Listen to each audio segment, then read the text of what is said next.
بسم اللہ الرحمن الرحیم.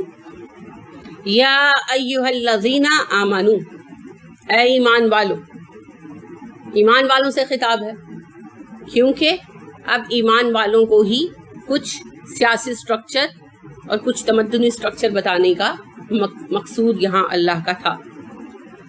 تو ہمیں بھی بتایا جا رہا ہے اے ایمان والو اوفو. روٹ کیا ہے اس کی؟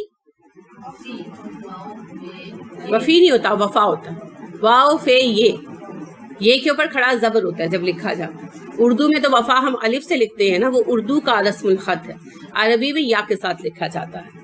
اوفو پورا کرو. اوفو امر ہے، وفا کا امر ہے. تم پورا کرو.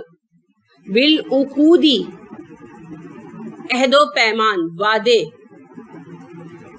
عقود عقد کی جمع ہے، اور با جو ہے حرف جر ہے جس نے عقود کو زیر دے دیا. اسم ہے، اگر با زیر بی کو آپ الگ فرما دیں تو العقود بچا. تو ال کس بات کی علامت ہے؟ اسم ہے اور معرفہ ہے. معرفہ نہیں، معرفہ. ہم اردو میں معرفہ ہی پڑھتے ہیں لیکن وہ غلط تلفظ ہے، اکثر لوگ پڑھتے ہیں. معرفہ کا مطلب ہے کہ عین ساکن ہے، لیکن عین ساکن نہیں ہے. ٹھیک ہے، عین پر زبر ہے. معرفہ ہے. معرف کا مطلب ہوتا ہے جانا پہچانا ہوا. معرف باللام، اصل یہ جو لفظ ہے نا یہ ہے معرف باللام، جس کا مختصر بنا معرفہ. تو معرفہ ہے لفظ. بالعقود، یہ پورا لفظ گرامر کی روح سے کیا کہلائے گا؟ مرکب جاری، کیونکہ حرف جر کے ساتھ مرکب بنا ہے نا اسم کا. بالعقودی زیر آ گیا، با زیر بی نے زیر دے دیا. یہ ہے مرکب جاری. اے ایمان والو، ایمان لے آئے ہو تو اب کیا کرو؟ اوف بالعقودی، اپنے عہد و پیمان پورے کرو. کون سے عہد و پیمان دیے ہیں؟ اور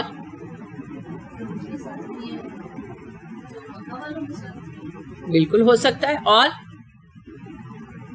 ایک تو خاص حکم ہے اور ایک عام معنی ہے. عام معنی میں جب العقود کہا گیا تو کوئی بھی عقد ہو سکتا ہے. جو عہد و پیمان کیا ہو پورا کرو. اور مسلمانوں نے سیاسی قوت کی حیثیت سے عہد و پیمان باندھے تھے نا، اس پر بھی تاکید آ گئی اس میں کہ جو عہد و پیمان کر رہے ہو پورے کرو. تو لہٰذا مکہ والے ہوں یا کوئی بھی ہوں، ان سے عہد و پیمان کیے ہیں پورے کرو. اور دوسرا اس میں خاص حکم آیا کہ تم میرے ساتھ عہد و پیمان کر چکے ہو. جب ہم کہتے ہیں اشہد ان لا الہ الا اللہ و اشہد ان محمد عبدہ و رسولہ، تو ہم کیا عہد باندھتے ہیں؟ اللہ کے سوا کوئی رب نہیں ہے نا. تو کیا مطلب ہے؟ اللہ کے سوا کوئی قانون ساز نہیں ہے، قانون اللہ کا ہے، ہم بندے ہیں، ہم مانیں گے. اور رسول اکرم صلی اللہ علیہ وسلم اس قانون کے امپلیمنٹ کرنے والے ہیں، تو آپ صلی اللہ علیہ وسلم کا ہر طریقہ مانیں گے. تو اللہ کی اطاعت اور نبی کی اطاعت کا عہد و پیمان ہے شہادتین، اس کا اور کوئی مطلب نہیں. تو جب ہم یہ اعلان کرتے ہیں تو ہم عہد باندھتے ہیں، اسی عہد کو بیعت کہا جاتا ہے. اب یہ عہد کر لیا، پورا کرو، کیونکہ اب آئی ہے امتحان کی گھڑی. اب آئی ہے امتحان کی گھڑی. سنبھل اے دل کہ شاید پھر کوئی مشکل مقام آیا. کیونکہ مشکل مقام تب ہوتا ہے جب آپ کو اختیار دیا جاتا ہے، آپ کے ذمہ داری لگائی جاتی ہے. جب تک ذمہ داری نہیں ہے تب تک امتحان بھی نہیں ہے نا. یعنی آپ جماعت میں ہیں، اس کلاس میں ہیں. جماعت بمانے تحریک نہیں میں کہہ رہی، اس کلاس کا حصہ ہیں. تو کلاس کا کوئی فنکشن ہوتا ہے، اس میں بدنظمی ہو جاتی ہے، تو جن کی ذمہ داری لگائی گئی انہی سے پوچھو گی نا. جن کی ذمہ داری نہیں تھی ان کو کیا فکر؟ وہ تو ذمہ داری نہیں ہے، وہ تو بیٹھ کر مزے سے تنقید کر سکتے ہیں ان پر جن کی ذمہ داری تھی، جن کی ڈیوٹیز تھی. تو بس یہی بات ہے، مسلمانوں نے ڈیوٹی قبول کر لی، اللہ کی راہ میں کام کرنے والے بن گئے. اب ان کو اقتدار بھی دے دیا گیا. کلاس میں آپ آئے تو پہلا سٹیٹس ہو گیا نا. اب دوسرا سٹیٹس کیسے بنتا ہے کلاس کے ذمہ دار لوگوں کا، جن کو چن کر ڈیوٹی دے دی جائے.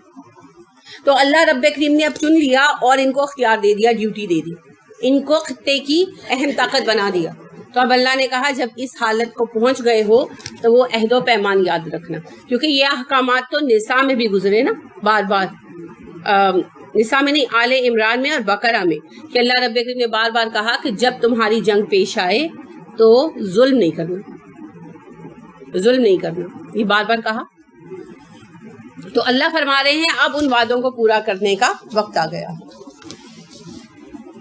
احلت حلال کر دیے گئے، ہے لام، لام روٹ ہے اس کی، اب یہ ماضی ہے، احلت حلال کر دیے گئے، لکم تمہارے لیے، بہیمۃ بے ہے میم، بہیمہ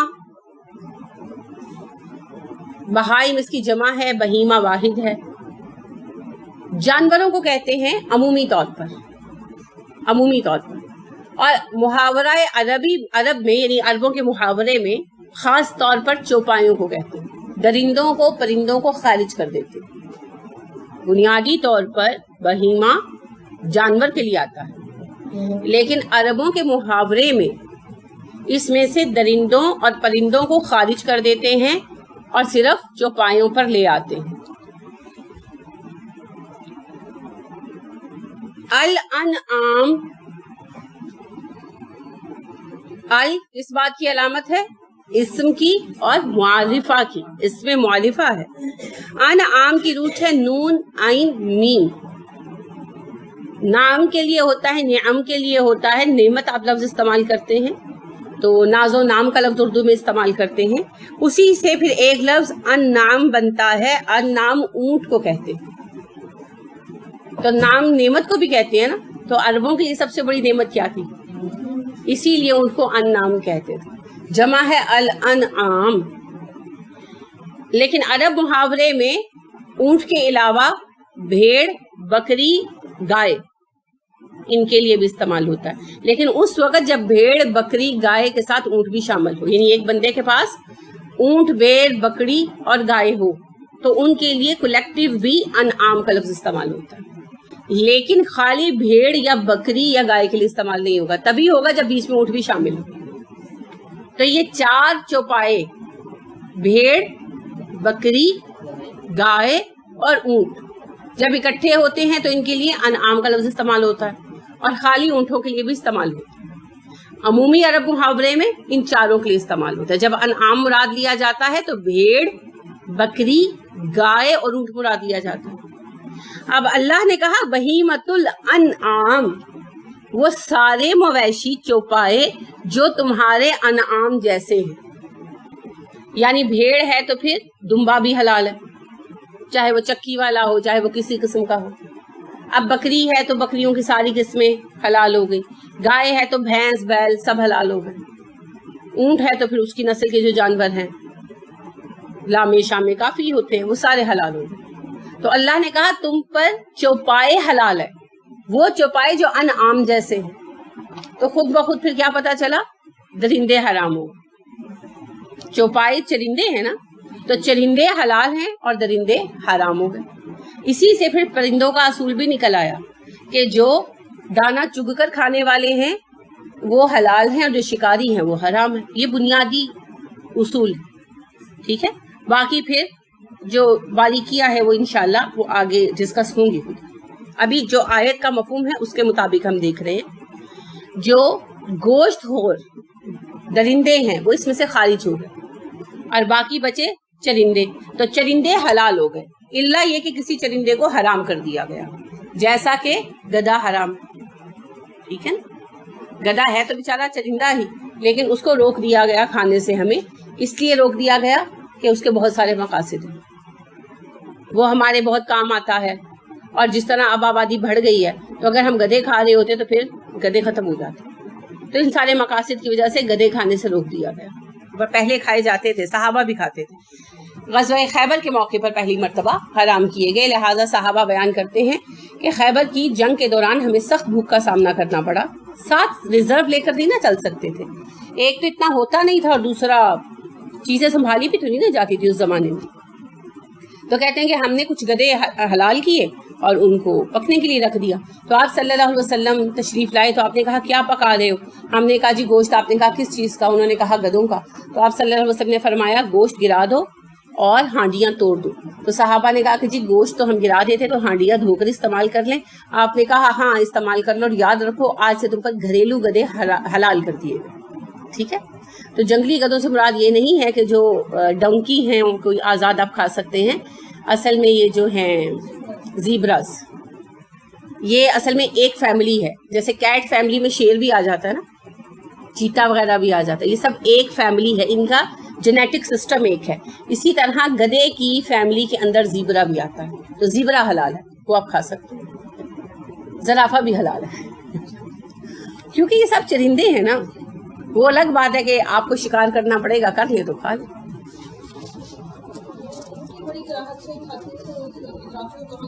پتہ ہے بات کیا ہے, اونٹ کا تو پھر گوشت جو ہے نا قدرے غیر مزیدار ہوتا ہے, ہم لوگوں کو اس کا ٹیسٹ نہیں آتا, لیکن سب جانوروں کے ساتھ ایسے نہیں. جی بہیمہ وائڈ وسیع معنی والا ہے, اس میں سارے مویشی آ جاتے ہیں جتنے چرنے والے جانور, اور انعام خاص اونٹوں کے لیے استعمال ہوتا ہے, اور مجموعہ ہو تو پھر 4 جانور صرف, بھیڑ, بکری, گائے اور اونٹ. یہ خاص ہے, محدود ہے. اور بہیمہ میں وہ سارے جانور ہیں جو چرتے چگتے چوپائے ہیں اور چرتے چگتے. تو اللہ رب کریم نے یہ بتایا کہ مویشیوں میں سے وہ سارے جانور حلال ہیں جن کی فطرت بھیڑ, بکری, گائے اور اونٹ جیسی ہے, کہ شکار نہیں کرتے, چگتے ہیں, کھاتے ہیں, گھاس وغیرہ کھاتے ہیں, حلال ہے.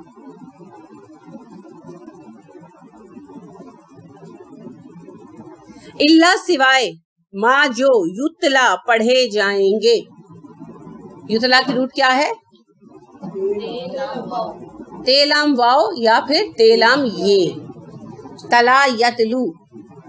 اب یتلا پیش کے ساتھ کیا ہے؟ Passive voice.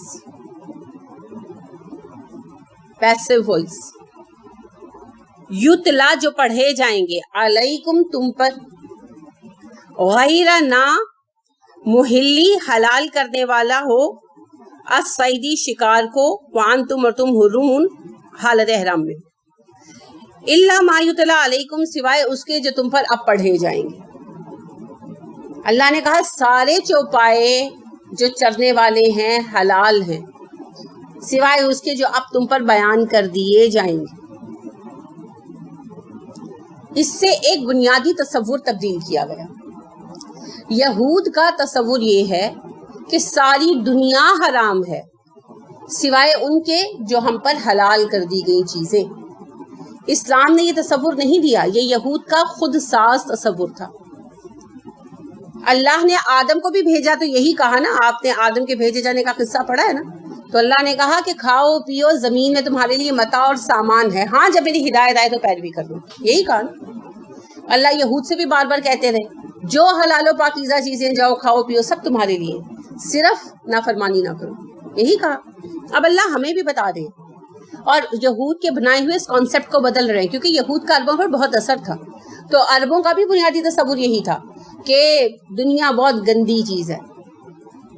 جیسے ہم نے بھی بنائے ہوئے نا محاورے, دنیا مردار ہے, کھانے والے کتے ہیں, حالانکہ کتا مردار کب کھاتا ہے, لیکن بس باتیں بنائی ہوئی ہیں. ایسی کوئی بات نہیں, ایسی کوئی بات نہیں. اللہ رب کریم نے دنیا بھی مومنوں کے لیے بنائی. اگر آپ دنیا کو چھوڑ کر بیٹھ جائیں گے تو اسلام کہاں نافذ ہوگا؟ آج نافذ کریں نا اسلام, چھوڑے بیٹھے ہیں دنیا, کریں نافذ اسلام, کہاں کریں گے؟ جنہوں نے دنیا کو فتح کیا انہوں نے ہی مذہب کو بھی نافذ کیا. یعنی آپ دیکھیے عمر فاروق رضی اللہ عنہ کے زمانے میں کسی کی جرت تھی کہ اسلام پر اعتراض کرے کھڑا ہو کر؟ چلیے عمر فاروق رضی اللہ عنہ کو چھوڑ دیں کیونکہ وہ تو بالکل صحابہ کا دور تھا. عباسی خلفاء کو لے لیں. اچھا اندلس والے جو تھے, اموی خلفاء, اندلس کی ریاست انہوں نے قائم کر لی, سنبھال لی. تو اندلس عین یورپ کے اندر اکیلا مسلمان ملک تھا, اسپین, ہسپانیہ جس کو آپ کہتے ہیں آج. تو اسپین جو تھا یہ ایک اکلوتا ملک تھا اسلامی اس وقت یورپ کے اندر. کسی کی جرت تھی کہ اسپین کے ساتھ ٹکر لے یا اندلس والوں پہ اعتراض کرے؟ کسی کی جرت نہیں تھی. کیونکہ انہوں نے سائنس میں، ٹیکنالوجی میں، سیاست میں غلبہ پا لیا تھا. تو جب تک آپ دنیا میں اپنا لوہا نہیں نہ منوائیں گے، کوئی آپ کے نظریات کو نہیں مانے گا. مذہب کسی پر نافذ اس طرح نہیں کیا جاتا جیسے ہم کرنا چاہتے ہیں. مذہب کے نفاذ کے لیے غالب آنا ضروری ہوتا ہے. لہٰذا آپ رسول اکرم صلی اللہ علیہ وسلم کے حوالے سے بھی دیکھیے، عربوں نے معاہدے کیے تھے، اسلام قبول نہیں کیا تھا جب تک مکہ فتح نہیں ہوا. جب مکہ فتح ہوا اور مسلمانوں کا غلبہ مسلم ہوا تو تب آ کر جوک در جوک مسلمان ہوئے. 8 ہجری میں مکہ فتح ہوا اور 9 ہجری کو عام الوفود کہا جاتا ہے. اتنے وفد آئے کہ اس کا نام عام الوفود رکھا گیا. تبھی تو پھر سورہ نصر بھی آئی تھی اور اللہ نے کہا دیکھو جوک در جوک لوگ اسلام میں داخل ہو رہے ہیں. تو بغیر غلبہ حاصل کیے کچھ نہیں ہو سکتا، ایسی کوئی بات نہیں ہے. لہٰذا اللہ نے اس نظریے کو ختم کر دیا. تمہارے لیے سب کچھ حلال ہے سوائے اس کے جسے حرام قرار دے دیا جائے. تو دنیا حلال ہے جب تک اس کی کسی چیز کو حرام نہ قرار دیا جائے. جیسے عورت مرد کا ریلیشن حلال ہے سوائے حرام طریقے کار کے. کوئی گندی چیز نہیں ہے. ذہن ایسے بنے ہوئے کہ شادی کو بھی گندا سمجھا جاتا ہے. اگر کسی کو شادی کی خواہش ہے تو اس کا تمسخر اڑایا جاتا ہے. کیا کہتے ہیں؟ اینو آگ لگی ہوئی ہے. اس طرح کی باتیں کرتے ہیں. حالانکہ حلال و جائز چیز ہے اور پسندیدہ چیز ہے. مزے کی بات کیا ہے؟ پسندیدہ چیز ہے. اسلام کے اندر شادی ایک پسندیدہ چیز ہے. اس کو پسند کیا گیا، ترغیب دلائی گئی. اور ہمارے آج مسلمانوں کے معاشرے کے اندر شادی ایک ناقابل پسندیدہ چیز ہے جس کو قابل نفرت اور حقارت کے ساتھ دیکھا اور سمجھا جاتا ہے، لیکن مجبوراً کی جاتی ہے. تو اس کی وجہ سے پھر رشتے بھی مجبوراً ہی چلتے. یہ سبب ہے. اسی طرح سے آپ دیکھیے کہ دنیا کا مال پسندیدہ چیز ہے. اللہ نے مال کو، دولت کو فضل قرار دیا، خیر قرار دیا. ہم اسے ناجائز اور حرام سمجھتے ہیں. جائز مال اس کو ناجائز طریقے سے لینے سے روکا گیا. جائز مال اللہ کا فضل ہے اور خیر ہے. اب ہم نے چونکہ مال کو ہی برا سمجھ لیا تو جب کسی کے پاس مال آتا ہے تو وہ سمجھتا ہے کہ اب میں تو دنیا دار آدمی ہو گیا، گندا آدمی ہو گیا، تو وہ پھر ساری حدودی پھلانگ جاتا. اس کو یہ سمجھ ہی نہیں آتی کہ مال تو خیر ہے، میں اس سے اور خیر پا سکتا ہوں. یہ نظریات کے غلط ہونے کی وجہ سے. تو دنیا حلال ہے تب تک جب تک اسے حرام نہ قرار دیا جائے، یعنی کسی شکل میں. اسی طرح کھانے پینے کی چیزیں حلال ہیں جب تک حرام نہ قرار دی جائے. آپ کو پتہ ہے دین والوں میں ایک شدت ہو جاتی ہے حلال و حرام کے اعتبار سے. ہر بات پہ بحث نکال کے بیٹھ جاتے ہیں. ہوتا ہے ایسا. جو دین والے لوگ ہیں نا، ایک تو ضروری ہے نا، وہ تو خیر پتہ چلانا ہی چاہیے. غیر ضروری حلت و حرمت نکال کے بیٹھ جاتے ہیں، غیر ضروری. تو یہاں اس کا بھی رد کر دیا گیا. ہر چیز حلال ہے جب تک اس کا حرام ہونا ثابت نہ ہو جائے. تو لہٰذا کوئی مینڈک کھا رہا ہے تو آپ کو پریشان ہونے کی ضرورت نہیں، کیونکہ وہ حلال ہے.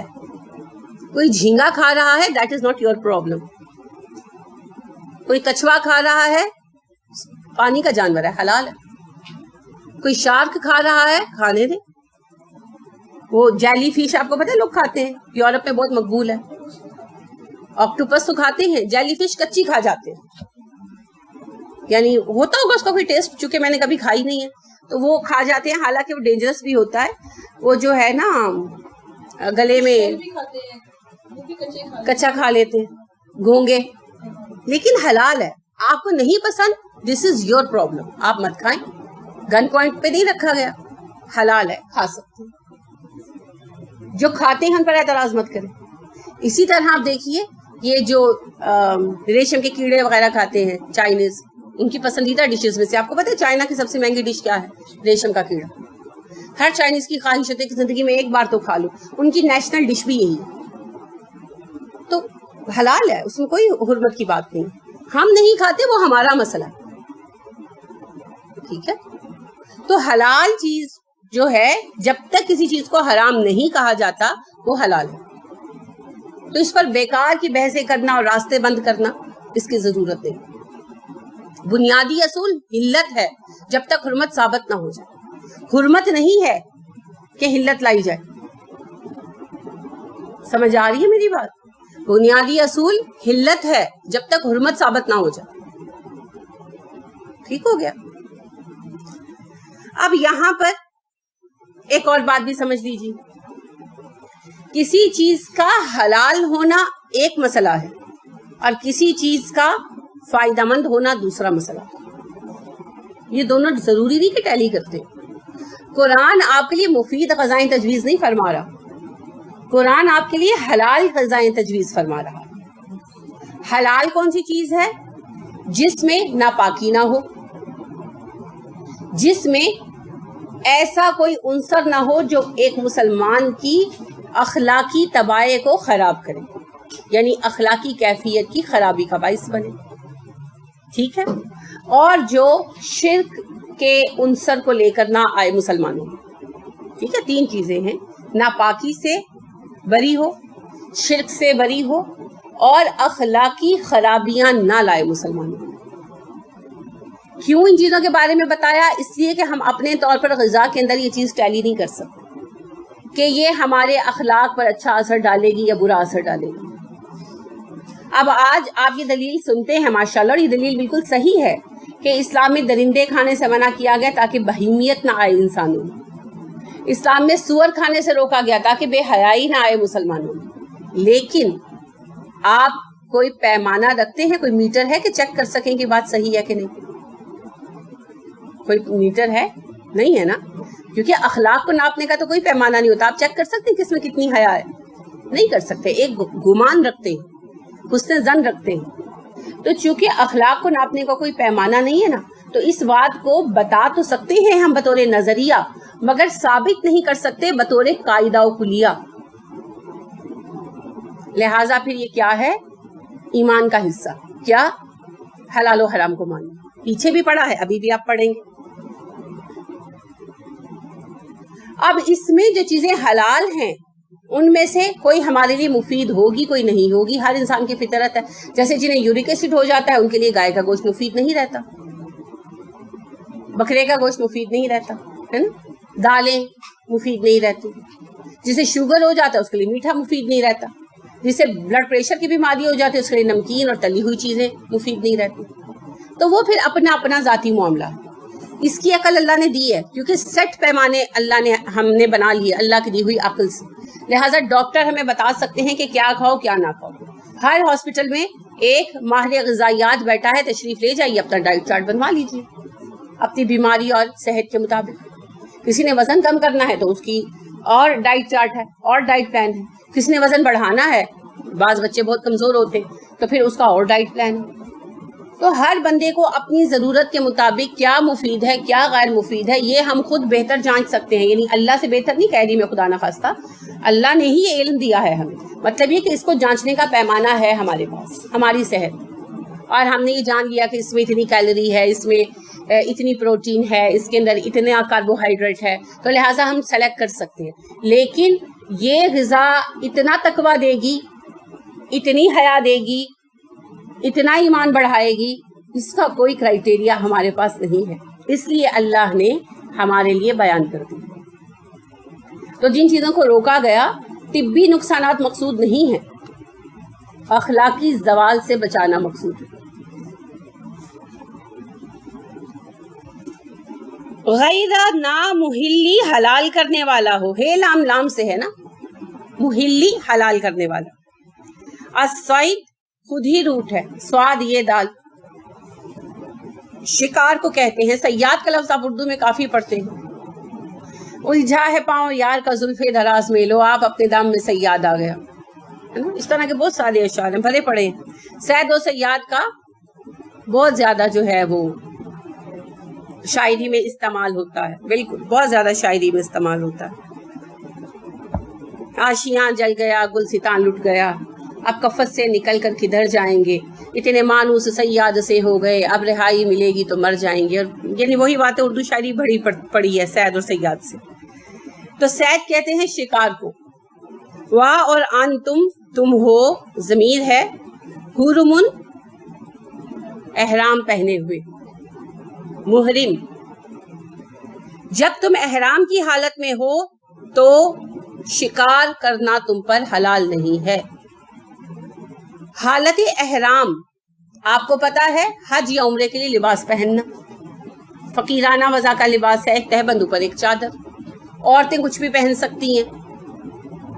جب احرام پہنا، احرام کہتے ہیں اس لباس کو جو حرام کر دے کچھ حلال چیزوں کو. تو احرام کی کچھ خاص پابندیاں ہیں. اسے احرام کہا ہے اس لیے جاتا ہے کہ یہ وہ حرمتیں عائد کرتا ہے جو حقیقی نہیں ہے، محض ہم اس لباس کے تقدس اور احترام میں انہیں اختیار کرتے ہیں اللہ کے حکم کی. اسی لیے سے احرام کہتے ہیں، حرام کر دینے والا. تو یہ کیا حرام کرتا ہے آپ کو پتا ہے، شیو کرنا سر وغیرہ کے بعد جب تک آپ حالت احرام میں ہیں. اس کے علاوہ خط وغیرہ بنانا، ناخن کاٹنا، خوشبو لگانا، جنسی تعلقات، کھیل تماشے میں مشغول ہونا، جائز کھیل تماشا بھی، یعنی کہ جیسے دوڑے وغیرہ لگانا، یہ جائز کام ہے نا، مسلمان لگا سکتے ہیں. یا جو ہے گھوڑ سواری وغیرہ مسلمان کر سکتے ہیں. لیکن حالت احرام میں یہ جائز کھیل بھی نہیں کھیلے جائیں گے، کیونکہ اللہ کی عبادت کے لیے نکلے، اس وقت عبادت کرو، فارغ ہو کے کرتے پھرنا. شکار کھیل ہمارے لیے ہے، عربوں کے لیے پیشہ تھا. ہمارا علاقہ زرعی ہے نا، تو ہم تو شکار کرتے ہیں لطف کے لیے، یا پھر جو ہے اپنی جرت و بہادری دکھانے کے لیے، یا ضرورتاً اس طرح کے جیسے سور فصلوں کو خراب کریں تو سوروں کا شکار کر لیا، ہاتھی فصلوں کو خراب کریں تو ایک دو ہاتھی مار کے رہے تاکہ ہاتھی بھاگ جائے، وہ اس وجہ سے. لیکن عربوں کے پاس تو زراعت تھی نہیں، تو ان کا پیشہ کیا تھا؟ شکار اور تجارت. تو لہٰذا شکار ان کا پیشہ تھا. اب جب یہ لوگ آتے تھے نا مینا وغیرہ میں، تو اس وقت میں مینا ویرانہ تھا، لہٰذا ان کے ارد گرد ہرن وغیرہ یہ پھرتے تھے. جی پہاڑی علاقہ ویران علاقہ تھا نا، باقاعدہ طور پر پہاڑی بھی نہیں ہے، نیم صحرائی نیم پہاڑی علاقہ ہے. تو وہاں پر جو ہے نا یہ ہرن وغیرہ پھرتے تھے. ہرن اصل میں صحراؤں میں رہتے ہیں اور ان کا شکار ظاہر ہے ان کو دلچسپی ہوتی تھی، لیکن کم ہی لوگ کرتے تھے. کچھ لوگ کبھی کر لیں تو ان میں بھی، قریش میں بھی اس چیز کی حرمت تھی قائم. تو اللہ رب کریم نے اب تاکید کر دی کہ جب حالت احرام میں ہو تو تم نے ان جانوروں کا شکار نہیں کرنا کسی صورت، اور شکار کا پتہ بھی نہیں بتانا. ٹھیک ہے، غیر محرم اگر آ کر پوچھ لے کہ یہاں سے ہرن گیا تو کدھر گیا، تو یہ بھی نہیں بتانا. یا تم لوگ آئے ہو قافلے جو ہیں احرام والوں کے، وہ آئے تو ان سے پوچھے اچھا کہاں تم نے دیکھا ہرنوں کی غار وغیرہ، تو نہیں بتانا. شکار کا پتہ بھی نہیں بتانا. اور اس بات پر بھی اختلاف ہے کہ آیا شکار کا گوشت کھایا جا سکتا ہے یا نہیں. بعض تو کہتے ہیں علماء کہ نہیں، شکار کا گوشت بھی نہیں کھانا، لیکن جمہور علماء کہتے ہیں کہ نہیں، اگر کسی غیر محرم نے شکار کیا اور کھانا پکا کر پیش کر دیا تو وہ کھانا حلال ہے، کیونکہ گوشت حرام نہیں ہوا، شکار کرنا منع ہے. لیکن اپنا گوشت یعنی کھانے کے لیے کہ ہرن کے کباب کھا لوں، اگر شکاری کو پتہ بتا دیا تو پھر آپ نے احرام کے قوانین کی خلاف ورزی کی اور آپ کو اب دم دینا پڑے گا. ٹھیک ہو گیا؟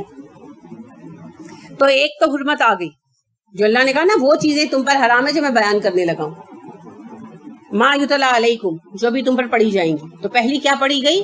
حالت احرام میں نہ شکار کرنا ہے، نہ شکاری کو پتہ بتانا ہے. اب تو اتنے مارے گئے بیچارے غزال کہ کہیں ملتے ہی نہیں ہیں. انا بلا شک و شبہ اللہ یحکم، فیصلہ کرتا ہے. ہے کاف میم روٹ ہے نا، اور یہ آپ کو پتا ہے مضارع ہے یا علامت مضارع ہے، اور واحد ہے، غائب ہے، مذکر ہے. وہ فیصلہ کرتا ہے ما جو یرید وہ چاہتا ہے، واحد ہے، غائب ہے، مذکر ہے، مضارع ہے. ارادہ یریدو سے ہے، روٹ کوئی بتائے گا؟ ارادہ یریدو کی روٹ کوئی بتائے گا؟ حمزہ رے دال، کیسے ہو سکتی ہے روٹ؟ اور کچھ؟